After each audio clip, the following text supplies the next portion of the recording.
if you look back on the last 2,500 years, we've seen many utopias, and they all collapsed when they wanted to put them in place. If you think about the Soviet Union, several theocracies have been conceived. Societies that are just, societies without conflict. And why do we take it up again, that theme of utopias? Because we want to articulate a preference. We want to articulate our preferences for a future economy, and we know quite well that it's not going to turn out that way. But how can we measure the present? We can measure the present either compared to the past or to some utopian future that we envision. So utopias is a good measuring stick. Now this roundtable is about the economy, and by now we know that a lot of things are wrong with the economy, both with the economy as a system, as a practice, and as a science. Some chaos there, some confusion, lots of greed in that domain. And with this roundtable, we're not concerned about how we got into this mess, but rather how we can get out of it. How can we invent, how can we imagine an ideal economic system and also an ideal practice of economy. We've invited three very, very brilliant minds here today, and we will talk about these three gentlemen, how we can do that, how can we make sure that economic actors have skin in the game, that they have upside but also downsides, how can we make sure that we stop fetishizing the economy, treat it like a sex symbol, and how can we make sure that civilized behavior that we have currently doesn't fall back into barbarism. Let me introduce you to the three gentlemen here on stage. We have John Gray, who flew in from the UK yesterday, from London. We have Nassim Taleb, who flew in from New York. And we have Thomas Sedlacek, who came in from Prague. So it's going to be an international round. I will introduce each of those three gentlemen separately before their little speech. And this is how we're going to do it today. Each one has about 5 to 10 minutes to expand an idea of their vision, how an economy should work. And then we're just going to talk. So 5 to 10 minutes, 5 to 10 minutes, 5 to 10 minutes, and then we're just going to discuss. And maybe at the end we have time to open it up to the public. So let's start with John. We strongly believe that progress, moral progress and social progress, is linked to science and the technological progress. So the more progress we make in science, the more moral progress we do. And that's basically the Enlightenment program, the Aufklärung. And we are all part here of that 500-year-old tradition. Now, that's Switzerland. Minus Switzerland.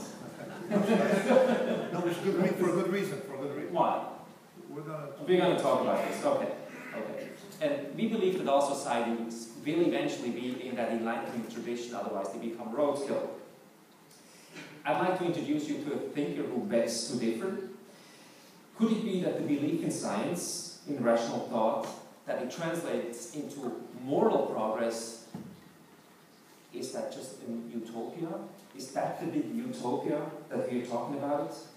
5 years ago, Nassim called me enthusiastically from London. He had what he called the best dinner of his life. Lunch. And it was with John Gray. And I asked, is that the guy who wrote Men Are From Mars and Women Are From Venus? And he said, no, not that idiot, the real John Gray, the philosopher John Gray. While I've heard of the philosopher John Gray, I haven't read his work, so I went on Amazon and purchased every single book, and I read every single book, and I was awestruck. And seldom have I encountered such an original thinker. For me, John is one of the deepest living philosophers around.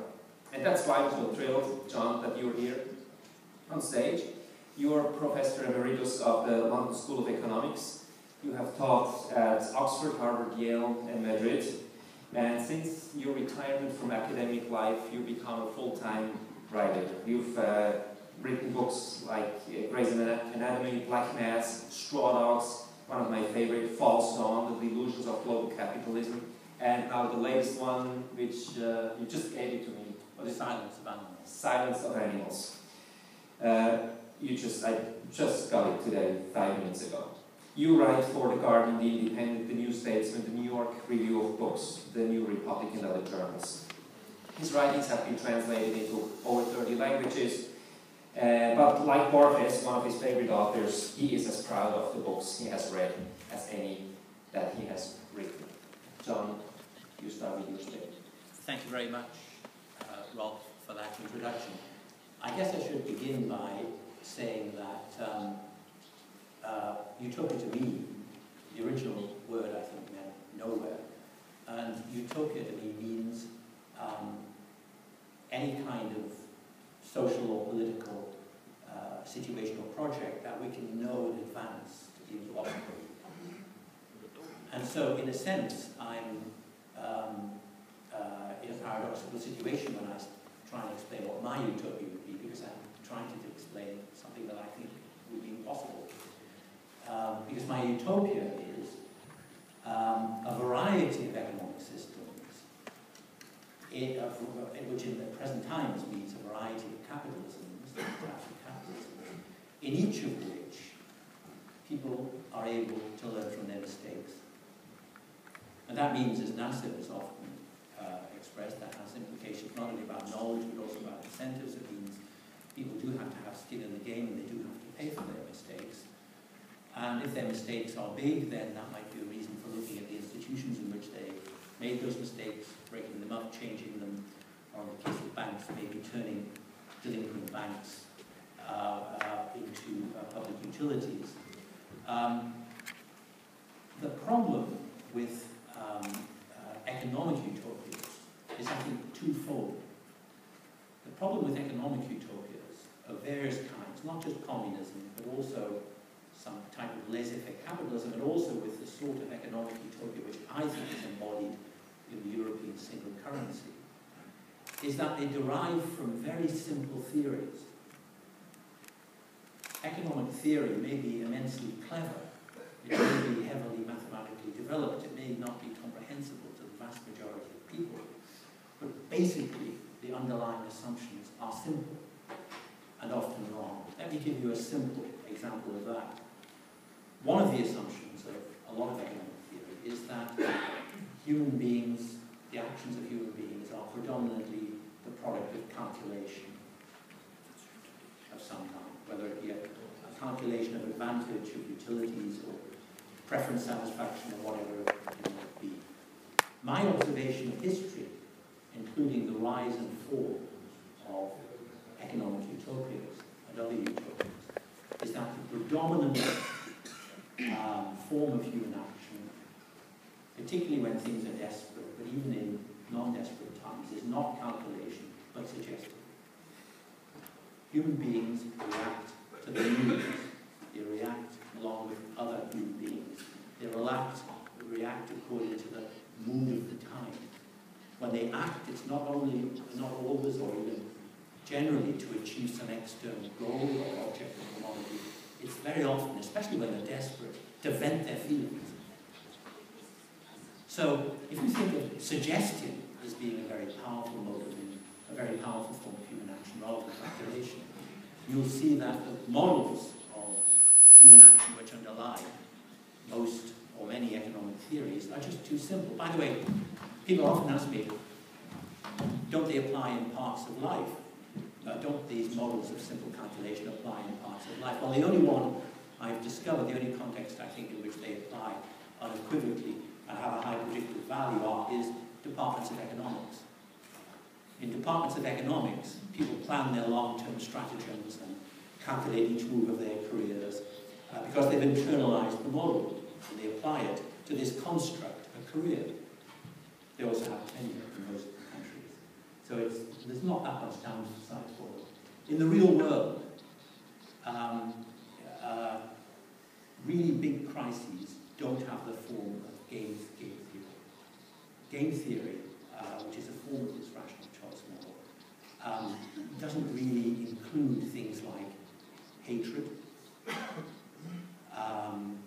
revenge, retaliation, despair, or cruelty. It doesn't include these common human motives.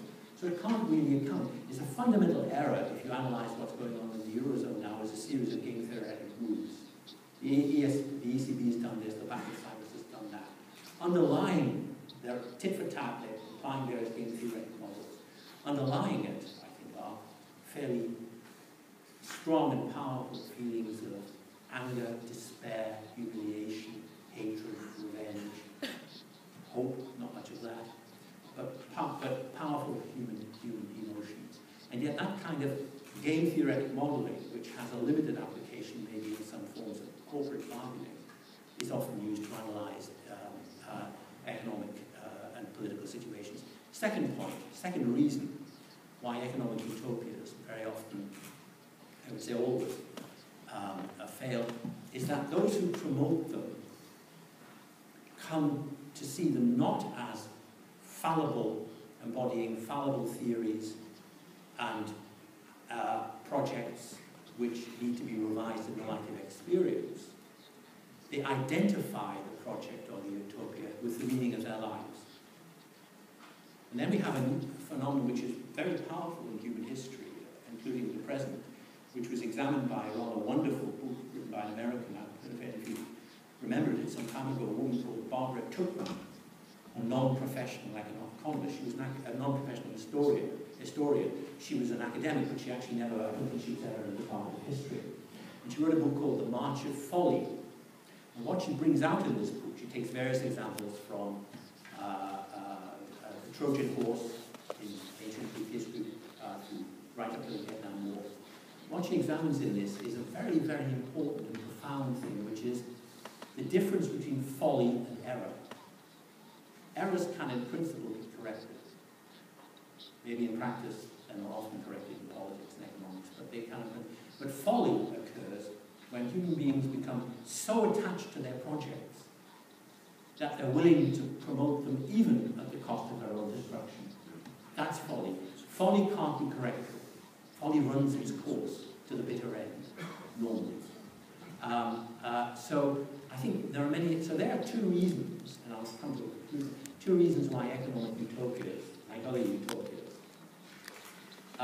once they're in place, once they're in train, they can only eventually collapse, which can take a terribly long time, actually, once they're in place. They can't normally be corrected as they go along.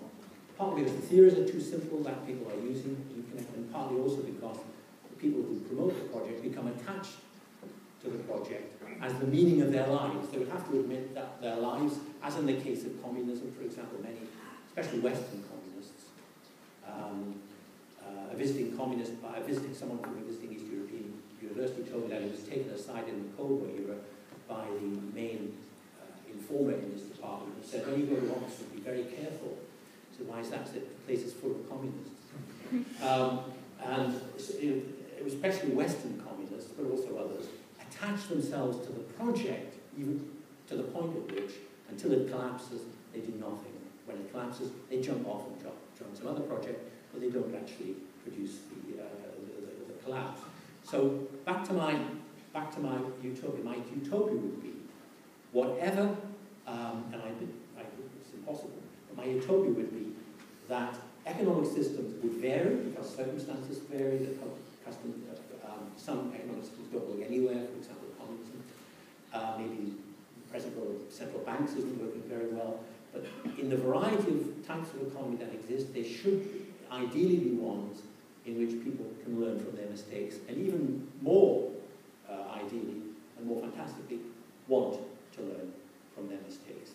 As Oscar Wilde put it, actually, did say this, the aim in life is to commit as many mistakes as possible and learn from them as fast as possible. Thank you. Thank you, John. So before I come over to Nessun, just one question. If I understand you correctly, it will always